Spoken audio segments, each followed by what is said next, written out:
Hello students, welcome to Aishwarya's academy. तो students, अभी आपने अपनी 10th की एग्जाम्स पास आउट की है, अभी आपने 11th में अपनी कॉमर्स स्ट्रीम में एडमिशन ली है, राइट? तो स्टूडेंट्स, आज मेरा 11th का फर्स्ट लेक्चर है इंट्रोडक्शन ऑफ बुक कीपिंग। क्या है बुक कीपिंग? आप अपने डेली लाइफ में बुक कीपिंग करते हैं, डेली शेड्यूल में आपके पेरेंट्स को आपको डेली बुक कीपिंग करते हैं। कैसे करते हैं? आप अपनी बुक कीपिंग कैसे करते हैं? बुक कीपिंग का मतलब है डेली ट्रांजैक्शन मेंटेन करना। डेली, ये एक्चुअली फॉलो कौन करता है? बिजनेसमैन। बिजनेसमैन कैसे फॉलो करते हैं? सपोज मैं एक एग्जांपल दे रही हूँ, मेरा बिजनेस है, मेरा सपोज क्लोथिंग बिजनेस है, क्लोथिंग वेयर बिजनेस है, ठीक है।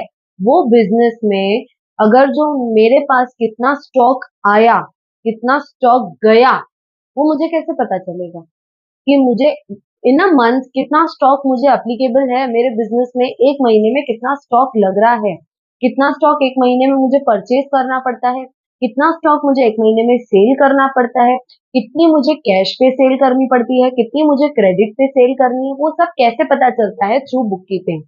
हमें क्या पता चलता है बुक कीपिंग में? रूल्स एंड रेगुलेशंस, कि हमें अपने बिजनेस में अकाउंट्स अगर जो मेंटेन करना है तो उसके रूल्स अप्लीकेबल क्या क्या होंगे, वो हमें बुक कीपिंग में पता चलता है। ठीक है।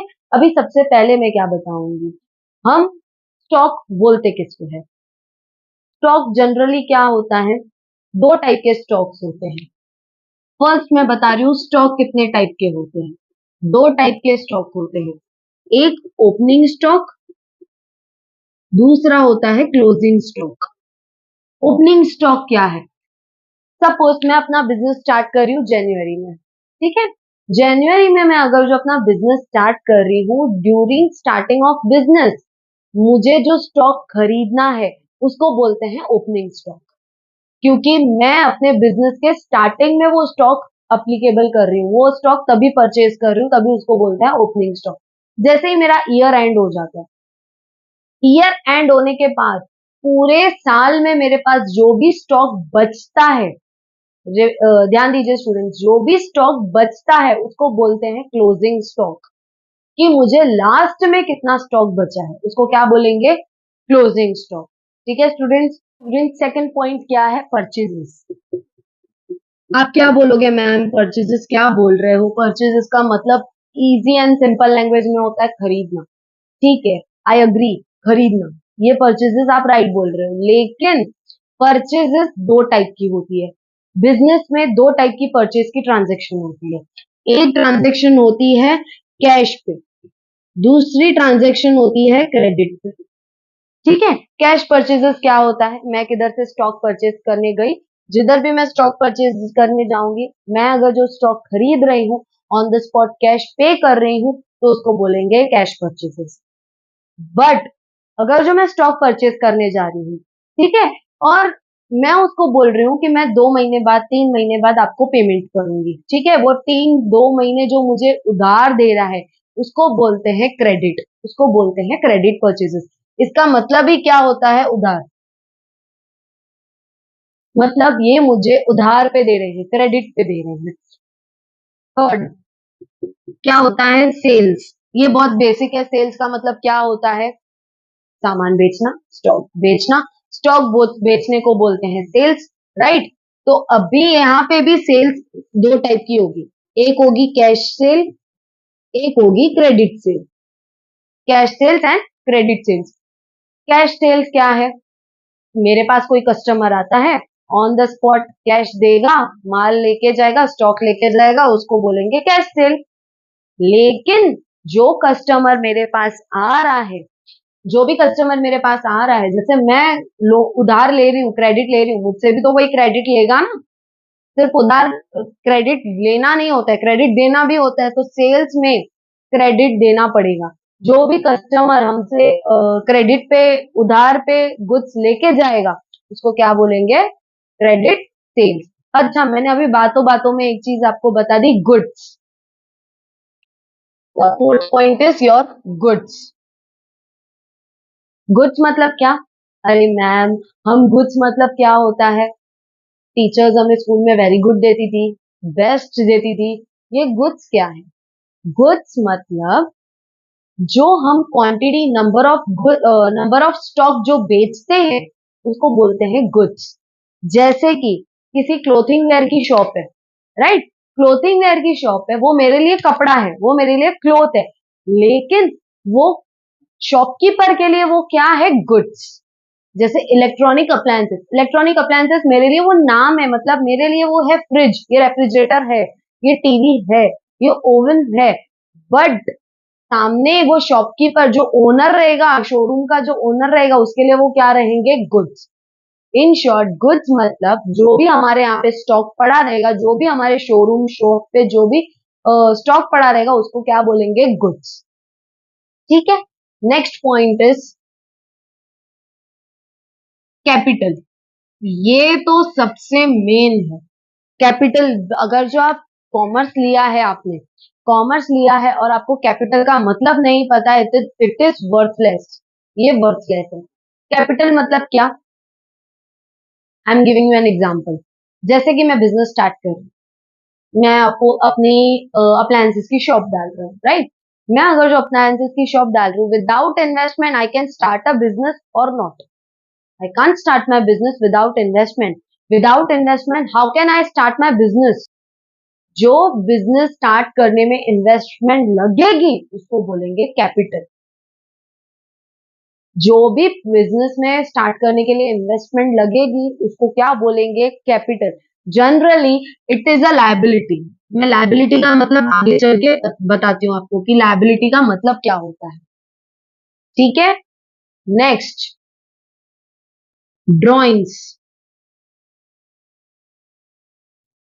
आप बोलोगे मैम ड्रॉइंग्स, ड्रॉइंग्स मतलब क्या? ड्रॉइंग्स मतलब जो हम जो स्कूल में करते थे वो? नो स्टूडेंट्स, ड्रॉइंग्स मतलब वो नहीं। मैं अगर जो अपना बिजनेस कर रही हूँ, बिजनेस में से कहीं ना कहीं एक ऐसी पॉइंट ऑफ टाइम आ जाती है कि मुझे अपने घर के लिए विड्रॉवल करने पड़ते हैं। पैसे, भले वो कैश हो या गुड्स हो, वो विड्रॉ करने पड़ते हैं अपने पर्सनल यूज के लिए, अपने डोमेस्टिक यूज के लिए। Personal use and domestic use is drawings. Suppose मैं अगर जो अपने शोरूम में से फ्रिज निकाल रही हूँ, रेफ्रिजरेटर अपने घर के यूज के लिए अपने घर के यूज के लिए ले रही हूँ, तो वो है ड्रॉइंग्स। क्योंकि मैं वो क्यों विड्रॉ कर रही हूँ? अपने पर्सनल यूज के लिए। मुझे अर्जेंसी है कैश की, अर्जेंसी है कैश की, मैं बिजनेस में से कैश विड्रॉ कर रही हूँ अपने पर्सनल यूज के लिए, तो वो है ड्रॉइंग्स। ड्रॉइंग्स मतलब जो भी गुड्स कैश हम अपने पर्सनल यूज के लिए विड्रॉ करें उसको बोलेंगे ड्रॉइंग। ठीक है। Next, asset. असेट क्या है मैम? असेट मतलब जिसकी ओनर मैं हूं, जो मेरी चीज है, मेरी इन्वेस्टमेंट है, मुझसे कोई वो ले नहीं सकता, उसको बोलते हैं असेट। सबसे बेस्ट एग्जांपल इसका फर्नीचर। आपके घर का फर्नीचर वो आपका है। ऐसा हो सकता है कि आपने किसी शॉप से फर्नीचर लिया हो और वो शॉपकीपर आके बोलो नहीं ये मेरा फर्नीचर है। हाउ इट कैन बी कि आप वो ले रहे हैं? नहीं, इट इज इम्पॉसिबल, वो नहीं करेगा, क्योंकि अभी उसके ओनर आप हैं। असेट का मतलब है आपकी चीज जो आपसे कोई नहीं लेगा, राइट? असेट मतलब ऐसी इन्वेस्टमेंट जो आपकी है, जैसे घर, बिल्डिंग, लैंड, कंप्यूटर, जिसके ओनर आप हैं, राइट? Next is liability. अभी लायबिलिटी क्या है मैम? आपने यहाँ पे ऊपर बोला था लायबिलिटी है, यहाँ पे भी बता रहे हैं लायबिलिटी। लायबिलिटी मतलब क्या? बिजनेस में सब इन्वेस्टमेंट नहीं होती है, सब इन्वेस्टमेंट नहीं करते हैं। किधर ना किधर हमें पैसे की जरूरत पड़ती है, तो उसके लिए हमको लोन उठाना पड़ता है, वो लोन को बोलते हैं लायबिलिटी। लायबिलिटी का मतलब आपकी जनरल लैंग्वेज में बोलते हैं लोन, कर्जा को बोलते हैं लायबिलिटी। जो मुझे पे करना पड़ेगा, मुझे वो पे आउट करना पड़ेगा, उसको क्या बोलेंगे? लायबिलिटी। जब भी आप बैलेंस शीट बनाएंगे, बैलेंस शीट में आगे चल के बताती हूँ क्या होता है। जब भी आप बैलेंस शीट बनाएंगे, वो बैलेंस शीट आपकी टैली होनी चाहिए, मतलब आपकी लायबिलिटीज इक्वल टू असेट्स होना चाहिए। ऐसा नहीं कि आपकी लायबिलिटी ज्यादा हो असेट्स कम हो। क्लियर है। अभी मैं इसका भी एक एग्जांपल देती हूँ, जिस पर्सन की लायबिलिटी ज्यादा होती है असेट कम होती है उसको क्या बोलते हैं? जिसकी असेट ज्यादा होती है लायबिलिटीज कम होती है उसको क्या बोलते हैं? ठीक है। नाइन्थ पॉइंट मेरी वही है। एक एग्जांपल देती हूँ। एक पर्सन है मिस्टर ए, उसकी लायबिलिटीज ज्यादा है असेट्स से, मतलब वो पर्सन की liabilities is greater than assets. ऐसे पर्सन को क्या बोलेंगे इन बुक कीपिंग लैंग्वेज? ऐसे पर्सन को बीके की लैंग्वेज में बोलेंगे insolvent person. Insolvent person, insolvent मतलब उसके ऊपर कर्जा जाता है और इन्वेस्टमेंट कम है तो उसको क्या बोलेंगे? Insolvent person. कि वो अभी अपने लायबिलिटी भी नहीं चुका सकता अपनी असेट बेच के, उसको बोलेंगे इंसॉल्वेंट पर्सन। मतलब अभी उसके पास कुछ भी नहीं है, उसकी असेट सारी बिक चुकी है, उसको बोलते हैं इंसॉल्वेंट पर्सन।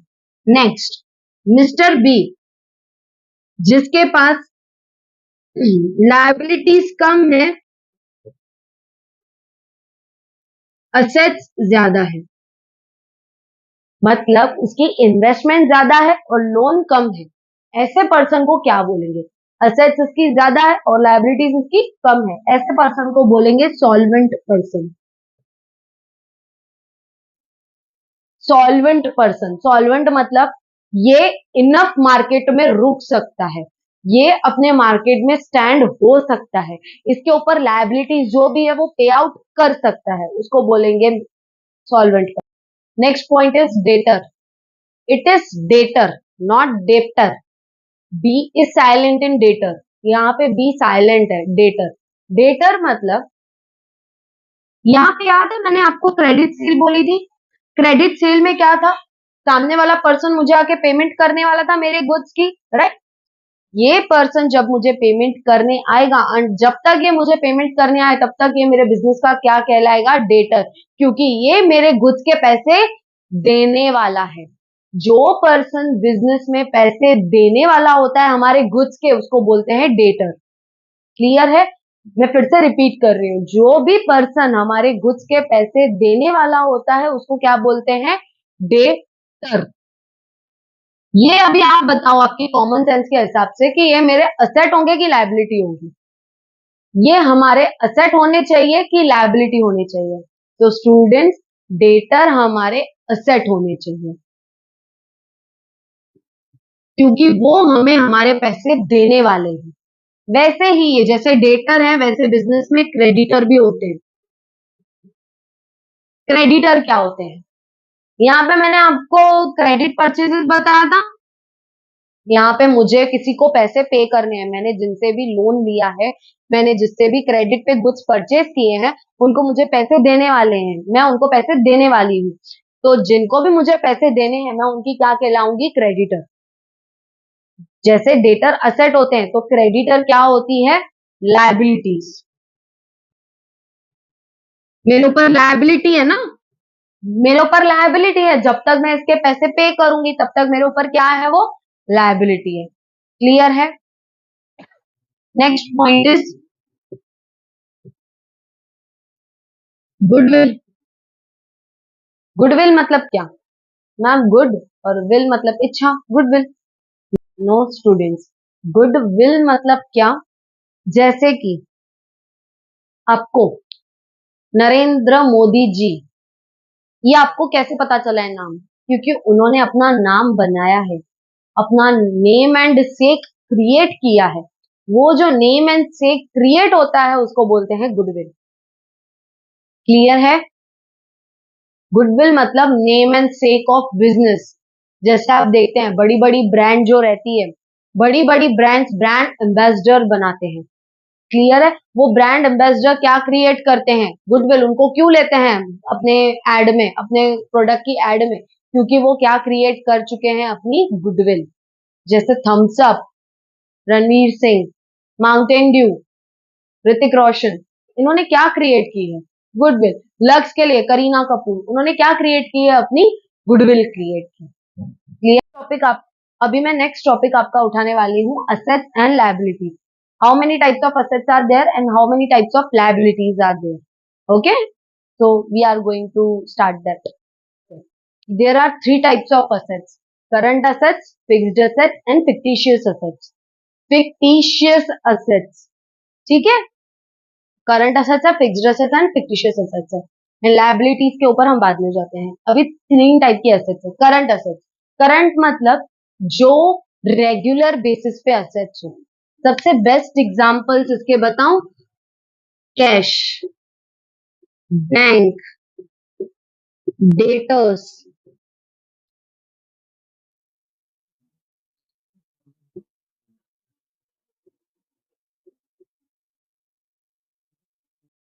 देखिए करंट एसेट्स के एग्जांपल्स क्या है। कैश, करंट एसेट्स मतलब जो रेगुलर बेसिस पे फ्लो होते रहे बिजनेस में, उनको बोलते हैं करंट एसेट्स। इसके एग्जांपल है कैश, बैंक।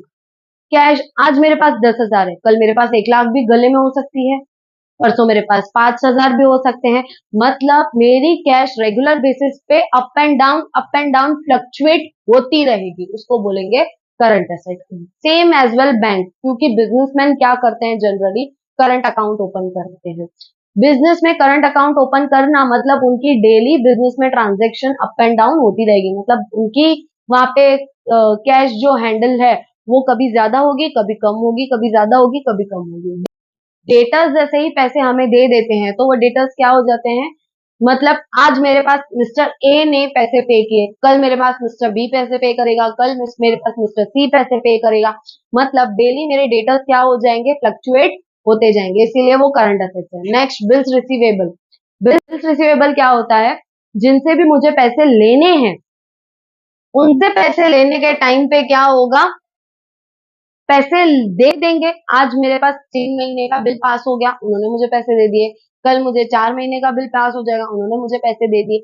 मतलब डेली फ्लक्चुएशन बेसिस पे वो क्या है, मेरे current asset. Next, fixed assets. Fixed assets के एग्जांपल, लैंड, कंप्यूटर, फर्नीचर, ऐसे काफी ज्यादा एग्जांपल्स है। लैंड, अगर जो आपने एक बार लैंड परचेज की, आप ऐसे नहीं करेंगे कि मैं उसको अगले दिन बेच दूं, नहीं करेंगे, क्योंकि वो फिक्स्ड एसेट है। आपको जब नीड पड़ेगी तब आप बेचेंगे। ये एक टाइप की क्या हो जाती है, investment. Fixed assets is investment in the business and current assets is daily needs of business. यहाँ पे डेली नीड है इनकी, और ये क्या है, हमारे बिजनेस के इन्वेस्टमेंट। जब भी हमारा बिजनेस लॉस सफर करेगा तब हम इनको सेल करके रिकवर हो सकते हैं। फर्नीचर, कंप्यूटर, ऐसे बहुत ज्यादा एग्जाम्पल्स है। Next, fictitious assets. Fictitious asset, जैसे मैं अभी अपनी अगर जो कंपनी ओपन कर रही हूँ, कंपनी ओपन करने के टाइम पे मुझे जो भी एक्सपेंसेस होंगे उसको बोलते हैं फिक्टिशियस असेट्स। इसका एग्जांपल है प्रिलिमिनरी एक्सपेंसेस।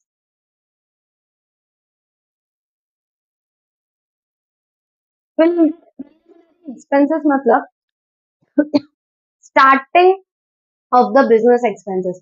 जो भी मुझे स्टार्टिंग में पेपर वर्क या एक्स वाई जेड, जो भी मुझे स्टार्टिंग में बिजनेस में एक्सपेंसेस होंगे बिजनेस स्टार्ट करने के लिए, तो वो क्या हो जाएंगे, फिक्टिशियस एसेट्स। वो एसेट्स हमें बिजनेस में दिखते नहीं है बट एक्चुअली में वो होते हैं। ठीक है। नेक्स्ट, लायबिलिटीज पे आते हैं हम। लायबिलिटीज 3 टाइप की है, current liability, long term liability and contingent liability. Current liability क्या है, जैसे करंट असेट्स होते हैं वैसे करंट लायबिलिटी होती है। जैसे कि एग्जांपल इसका, क्रेडिटर, बिल्स पेएबल, ऐसे बहुत एग्जांपल्स। क्रेडिटर्स, बिल्स पेएबल, ये सब क्या है, current liabilities. Every day it is fluctuating, मतलब मेरे पास मुझे जैसे ही पैसे आते जाएंगे मैं उनको पे करती जाऊंगी। Next, long term liability. Long term liability क्या होता है, इसके एग्जांपल्स, हमने लॉन्ग टर्म लोन लिया रहता है, more than 10 years, 15 years, 30 years, 35 years, 36 years, उनको बोलते हैं लॉन्ग टर्म लायबिलिटी। जैसे बैंक लोन, जिसका टेन्योर बहुत क्या होता है, ज्यादा होता है, वो क्या होती है, long term liability. Next contingent liability. Contingent का मतलब ही क्या होता है? अर्जेंसी।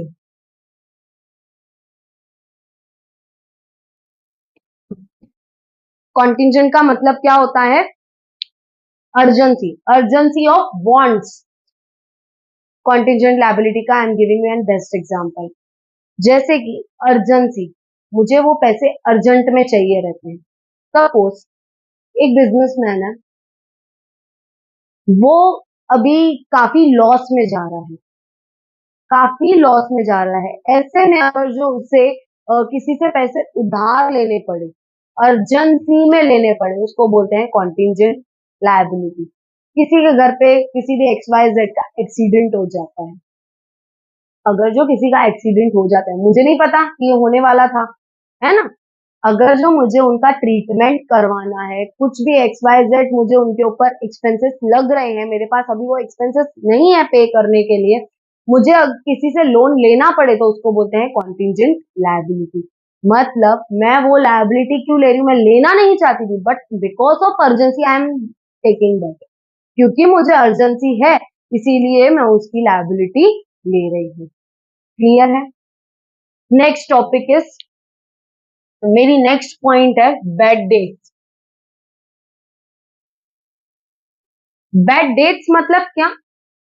बैड और डेट्स, हम बिजनेस अगर जो करते हैं, तो हमें ऐसे मान के ही चलना है कि 1000 ऑफ कस्टमर्स में से मुझे 10 कस्टमर्स तो डेफिनेटली ऐसे मिलेंगे जो मुझे पैसे नहीं पे करने हैं, या जो मुझे 40% पे करेंगे, 50% पे करेंगे, 60% पे करेंगे। वो क्या होते हैं? Bad debts. जो भी पैसे मेरे बिजनेस में डूब जाते हैं, रिकवरेबल होते हैं, सामने वाला मेरे पैसे नहीं देता है, सामने वाला कस्टमर, उसको क्या बोलते हैं? पैसे बैड डेट्स बोलते हैं। उनको क्या बोलते हैं? Bad debts. ऐसे कस्टमर्स जो पैसे पे नहीं करते, इररिकवरेबल होते हैं, उनको क्या बोलेंगे? Bad. So students, main topic ये था डिस्काउंट। डिस्काउंट में कितने टाइप के डिस्काउंट है? Cash discount and credit discount. Cash discount क्या है? जनरली कैश डिस्काउंट हर एक को मिलता है, भले वो चाहे बिजनेसमैन हो, चाहे नॉर्मल कस्टमर हो, कैश डिस्काउंट सबको मिलता है। कैश डिस्काउंट मतलब मैं किसी शॉप पे गुड्स परचेज करने गई, मैंने 10,000 की शॉपिंग की, वहां पे मुझे 10,000 नहीं पे करके मैं उसको 9,500 या 9,000 पे कर रही हूँ, ऑन द स्पॉट कैश पे कर रही हूँ, तो उसको बोलते हैं कैश डिस्काउंट। नंबर एक, इसमें क्या होता है? On the spot cash payment होती है और वही टाइम पे हमें डिस्काउंट मिल जाता है, उसको क्या बोलते हैं? क्या है? Credit discount. क्रेडिट डिस्काउंट क्या है? क्रेडिट का मतलब मैंने बताया आपको, उधार। यहाँ पे क्या होता है? जनरली ये बिजनेसमैन को मिलता है। सपोज मैं एक बिजनेसमैन हूँ, मैं होलसेलर के पास गई हूँ कि मुझे ये इतना इतना स्टॉक चाहिए। सपोज मेरा स्टॉक है 1 लाख। 1 लाख के स्टॉक में क्या है? मैंने उनको बोला है मैं एक स्टॉक 1 लाख का स्टॉक आपसे परचेज करूंगी, but I want a credit of 2 months. मुझे 2 महीने की क्रेडिट चाहिए, मुझे 2 महीने की उधार चाहिए, उसको बोलते हैं क्रेडिट ट्रांजेक्शन। क्रेडिट परचेज किया मैंने, लेकिन मैंने बोला मैं 1 लाख का स्टॉक परचेज करूंगी। जैसे ही मैं स्टॉक परचेज कर ली, मैंने उनको बोलूंगी 1 लाख मैं पूरे पेमेंट नहीं करूंगी, मैं आपको 10% डिस्काउंट पे पेमेंट करूंगी या 20% डिस्काउंट पे करूंगी। जो 10% डिस्काउंट मिलेगा ना मुझे, वो 90,000 पेमेंट क्या रहेगी? मैं फ्यूचर में करूंगी। डिस्काउंट मैंने क्रेडिट अभी ले लिया, अभी उधार पे ले लिया, और उससे डिस्काउंट भी अभी ही ले लिया। फ्यूचर में पेमेंट मैं डिस्काउंट पे करूंगी। 1 लाख की ट्रांजेक्शन कर ली, 1 लाख के गुड्स खरीद लिए और 10% डिस्काउंट ले लिया। 1 लाख का 10%, 10,000 माइनस करूंगी, अमाउंट बचेगा 90,000। 90,000 मैं उसको फ्यूचर में पे करने वाली। फ्यूचर मतलब आफ्टर 2 मंथ्स, जितनी उसने मुझे क्रेडिट पीरियड दिया। क्लियर है स्टूडेंट्स? अभी हमने बीके का फर्स्ट चैप्टर क्लियर किया। जो भी आपके टेक्स्ट बुक में फर्स्ट चैप्टर के की पॉइंट्स थे, मैंने वो सारे क्लियर कर दिए। बट सेकंड चैप्टर के लिए please do like share and subscribe my channel, please do follow us.